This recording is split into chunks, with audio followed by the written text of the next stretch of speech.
Bom dia.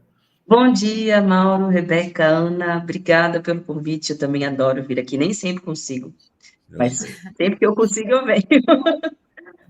Sâmia, Pois é. a Ana teve ontem na Câmara, circulando, e sentiu os gringos falam mood, um clima, né? Conta para a Sâmia, e aí eu queria que a partir disso você dissesse para nós o que está acontecendo nesse momento, né? Qual é o tamanho da crise e o que está acontecendo. Fala, Ana. Bom dia, bom, bem-vinda de novo, Sâmia, muito bom ter você aqui. Ontem eu dei uma caminhadinha ali pela Câmara, obviamente encontrei mais meus pares, digamos assim, né, minhas deputadas lá do PCdoB, encontrei também o pessoal, as meninas que trabalham ali, a Yara, que trabalham na Secretaria das Mulheres, preocupadas com aquela questão da possibilidade de reversão da lei da igualdade salarial, mas eu senti, em geral, um clima de preocupação com a articulação do governo com a Câmara e um clima assim, literalmente, bom, se o Lira virar suas baterias contra o governo, acabou, a tragédia pode acontecer daqui para frente para o governo. Senti realmente muita preocupação com o que parece ser um certo desacerto, desajuste da pauta do governo, uma falta de um projeto mais claro e de uma habilidade também para lidar com a direção da Câmara. Como é que você está sentindo aí? Ana, seu feeling, já que estamos usando termos em inglês, seu feeling foi preciso, assim, a gente está sentindo a mesma coisa, principalmente desde a semana passada.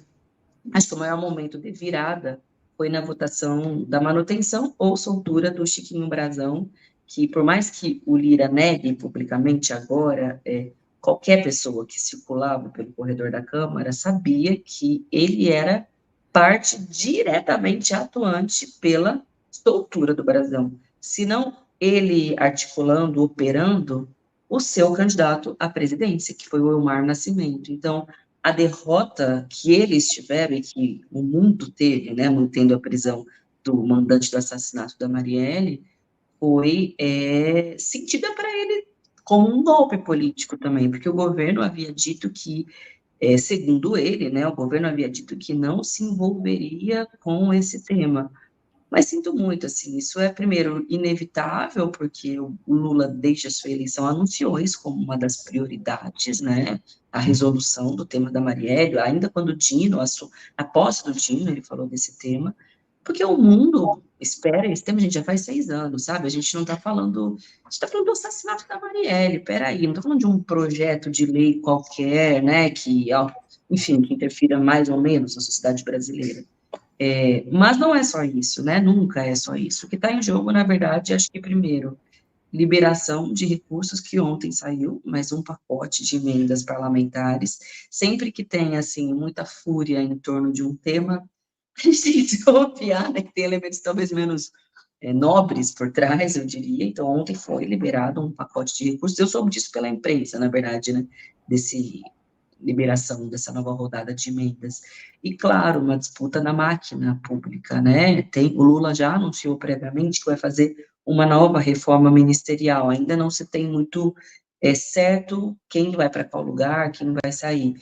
Mas, claro, 2 ministérios, está todo mundo de olho, né? No Centrão, que é o Ministério da Saúde, da ministra Nízia, e a própria articulação política e a Casa Civil, que são ali um pouco a cozinha, né? Como se fala, a cozinha do Planalto, estão indo para cima. Não é à toa que ele disse que o Padilha é um grande desafeto, um incompetente, porque o Padilha está ali numa dupla posição, tanto está na articulação política, quanto a possibilidade, a boatos, de que ele próprio iria para o Ministério da Saúde, né? Eu estou falando tudo isso, assim, dessas coisas de bastidores, que nada é muito certo, porque tudo pode mudar também de uma hora para outra, mas o resultado foi que ele botou uma pauta horrível no plenário, uma pauta bomba. Pra vocês terem uma noção, você mencionou a CPI do MST, obrigada, Mauro, de novo, pelo elogio, que você sempre é muito carinhoso e receptivo comigo, e é recíproco também, adoro o seu trabalho. Se você escreveu um texto que eu achei excelente, eu fiz questão também de te escrever.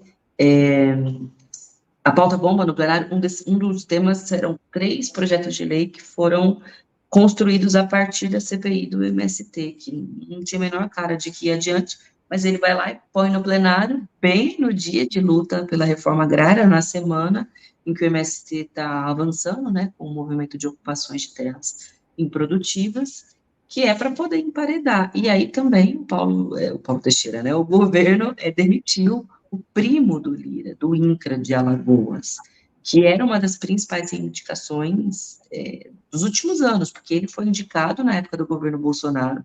Ele é um cara contra a política de reforma agrária, não tem cabimento ele estar à frente do INCRA, que é justamente quem opera na prática, né, a política de reforma agrária. Ele foi demitido, tudo na mesma semana, então foram colocados 2 regimes de urgência, né, de projetos do MST, só um por enquanto foi aprovada a urgência. Ontem tinha uma pauta bomba péssima, inclusive o projeto que acabar, que a Ana também mencionou, né, Ana, acabar com a lei da igualdade salarial, que, gente, é uma conquista histórica, né, para as mulheres brasileiras, iam fazer um PDL, uma revogação. E tem mais um aspecto aí, né, que eu falei que essa lei é a menina dos olhos do Lula, né? Então, revogar é fazer um ataque ao coração do Lula. Verdade. Claro, foi um dos principais anúncios, né, digamos assim, conquistas do ano passado. Assim como foi a Lei Maria da Penha, né, uma marca registrada de política para mulheres, sem dúvida o tema da igualdade salarial também. E, bom, na hora do vamos ver, a pauta do plenário não foi adiante, essa pauta mais tensa, foram só projetos mais consensuais, na medida do possível, e coincidiu depois com a notícia que eu li de que havia tido essa liberação de recursos para emendas parlamentares. Então, assim, e para resumo da ópera, ali se trabalha com uma base na chantagem mais nojenta, absurda, despudorada. No dia da votação do tema lá do Brasão, a gente pensou, não é possível que estão fazendo desse tema uma chantagem, uma moeda de troca. Sim, é possível, não tem pudor, não tem moral, é outra régua, né, que as pessoas ali trabalham, principalmente o Arthur Lira, não tem a ver com esses temas com os quais a gente nos preocupa, sabe? É grana, é poder, é cargo, em ano eleitoral isso conta ainda mais, imagina a diferença que faz essa liberação de emendas parlamentares em ano eleitoral, né, para quem, principalmente, e que não é demonizando a chegada de recursos nos municípios, cidades, que isso tem a sua importância. Eu estou falando de ser utilizado como plataforma política em ano eleitoral, né, municipal. É esse o centro da questão. E a desigualdade, e esses recursos chegarem com base na chantagem. Isso é podre, é nojento, mas é isso, é o Congresso Nacional operando na sua máxima potência, né, sob o comando de Lira, claro. Sâmia, eu ando bastante preocupado com o bolsonarismo e a extrema-direita brasileira. Por quê? Eles que estavam numa relativa defensiva durante, né, esse processo todo de investigações e ações do STF, passaram claramente a ofensiva depois da manifestação em São Paulo, né? Eles tomaram a iniciativa. Ontem fiquei assistindo a sessão da Câmara, porque tinha porque acabou, né? Não tem mais previsibilidade, não tem pauta, nada. O Lira faz na cabeça dele, né? Das articulações dele. Ele sai do gabinete dele, senta lá e bota o negócio em votação, né? O negócio virou uma loucura. Isso nunca existiu no Congresso. E aí falei, bom, vamos ver se vai botar o projeto aí para acabar com a igualdade salarial. Não acabou, aí fiquei ouvindo. E só teve discurso ontem, né? Acabou não sendo votado nada na Câmara.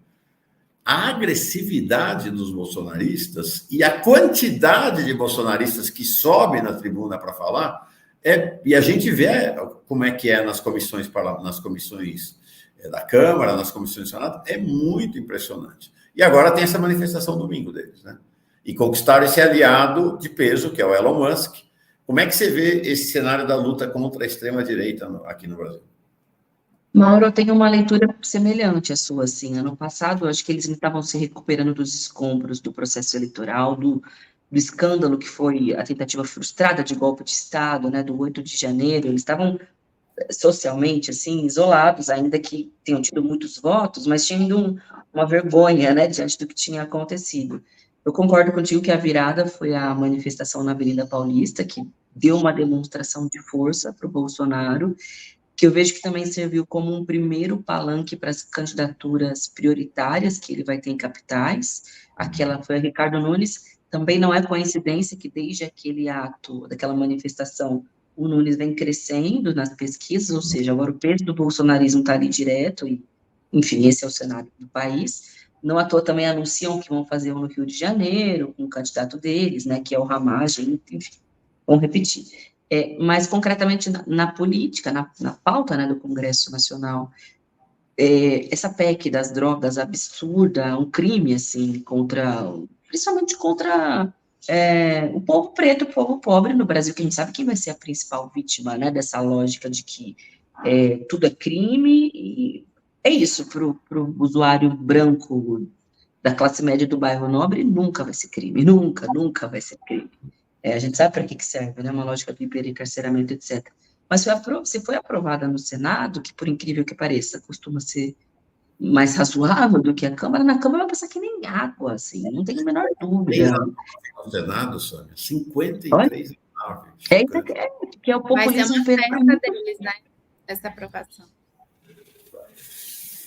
E é o Pacheco embarcando também nessa linha da extrema-direita por pretensões eleitorais também, porque acho que ele calculou ali o que valeria mais a pena para ele, individualmente, né, de acordo com o cenário de Minas. E agora o Lira também anunciou mais 5 CPIs, ameaçou por enquanto, e uma delas é contra o Supremo, que aí não é um apego, né, à instituição Supremo Tribunal Federal, longe de mim, mas tem a ver, nesse momento, evidentemente, com um instrumento que está barrando os roubos autoritários, principalmente o ministro Alexandre de Moraes, que foi o relator do caso Marielle, das fake news do 8 de janeiro, ou seja, está concentrando tudo na figura dele, né, por causa das circunstâncias ali do Supremo, e é um dos principais nomes inimigos do bolsonarismo, porque é quem está, de algum modo, né, lutando pelas liberdades democráticas no Brasil, ainda que, enfim, politicamente, né, seja outra coisa daquilo que a gente almeja.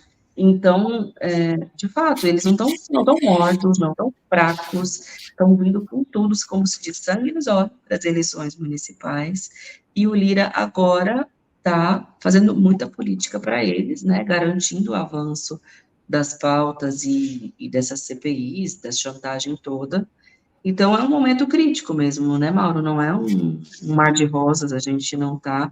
Não é como diz, não é porque ganhou a eleição que está tudo resolvido, pelo contrário mesmo, assim, a eleição foi só um primeiro passo, né?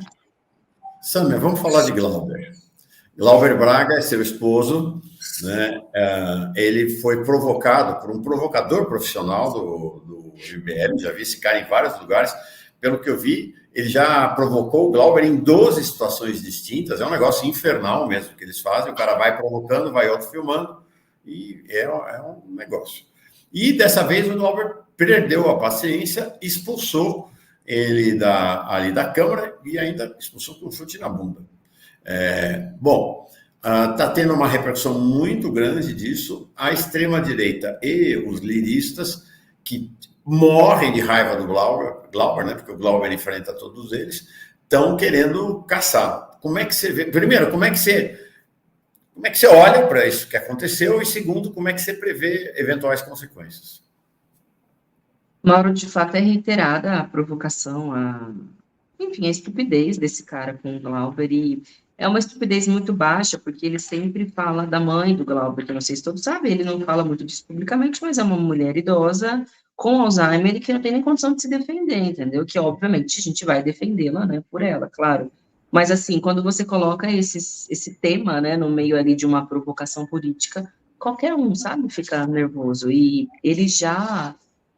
provocou, já ameaçou, inclusive, a mãe de um colega, de um assessor do Glauber, dizendo que sabia onde ela morava, que era para ele ficar esperto. E quando isso aconteceu, foi lá no Rio de Janeiro, eles registraram um boletim de ocorrência, e foi nessa ocasião que eles descobriram que o cara já tinha uma ficha significativa, dentre outras coisas, acusação de violência doméstica. Então, é isso, é uma pessoa com histórico que está querendo reproduzir o mesmo modus operandi de Gabriel Monteiro, de Mamãe Falei, e, aliás, o primeiro está preso, o segundo foi cassado, né, nem sei por onde se encontra nesse momento, e é isso, o pior do chorume o MBL por um tempo, mano, tentou, de certa forma, se descolar do bolsonarismo, dar uma cara de direita tradicional, porque era conveniente, e agora que é conveniente também, assim, mostrar a principal fato deles, que é se colar nessa extrema-direita, como a gente, né, falou no ponto anterior, tem demonstrado força, voltaram com tudo. Mas, de fato, assim, digamos que o Lira não goste muito do Cláudio, não é muito chegado ali, tem outros episódios, e pode ser um risco nesse contexto em que ele está ultra chantagista e querendo ir para cima de todo mundo, empoderar, né, ali a extrema-direita, a gente não nega essa possibilidade. Talvez, Mauro, menos pelo episódio com o Stanaro, e mais pelo episódio com o Kim, que não teve nada demais, tem vídeo do começo ao fim.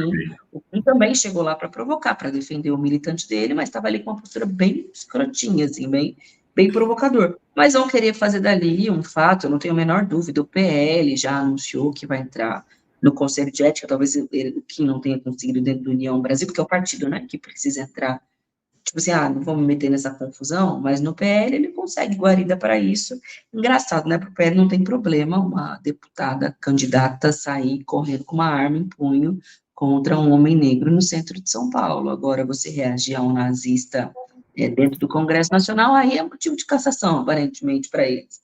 Mas, enfim, também é da luta política e eu acho que a gente precisa cercá-lo, né, de solidariedade. Já está tendo, na verdade, é um movimento espontâneo, assim, nas redes, nas organizações, nos sindicatos, e vamos em frente, né, se for para encarar mais essa, vamos, mas eu acho que, assim, as pessoas não têm a menor, quem tem honestidade, assim, sabe, no debate, no acompanhamento, sim, entendeu o que aconteceu, sabe, assim, quem é desonesto, eu sinto muito, eu não tenho o que fazer, mas quem viu, acompanhou, entendeu exatamente, e não vai deixar também a peteca cair nesse momento. Tá. Rebeca. Ana, você quer comentar alguma coisa sobre esse caso? Sobre o golpe? Não, eu quero me despedir rapidinho. Sami, eu vou ter que sair antes, desculpa, eu tenho que ir para o Fórum Global, nós vamos falar do Lula lá na Colômbia. Obrigada por você ter vindo, até a próxima, boa luta. Tchau. Até amanhã, Ana. Beijo, Ana. Sâmia, vamos falar um pouco de São Paulo, então, né? Você citou essa questão da crescente do Ricardo Nunes, depois desse ato aqui na Avenida Paulista, o ato do bolsonarista. Como você está vendo o cenário agora, né? Gente, começando aí já a pré-campanha, como que o Boulos está, como o pessoal está, e como você vê os outros candidatos também nesse cenário?